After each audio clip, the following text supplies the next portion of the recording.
Hey there, I'm Chris Willa Williams with the Go Getter team, and welcome back for another question session. Today's question is for you renovators out there.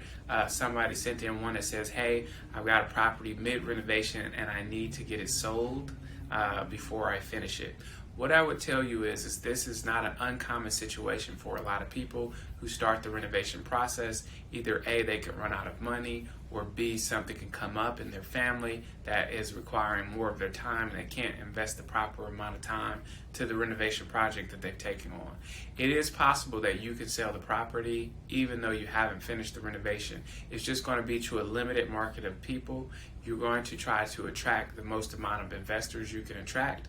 And the best way to do that is probably to contact a lot of wholesalers and also put the property up for sale as a fixer-upper on the market.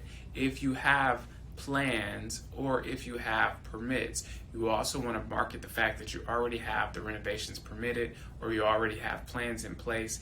That may get you a higher price. If you got more questions about things like this, please feel free to reach out to us. We're always happy to answer, and definitely comment below and subscribe to our content.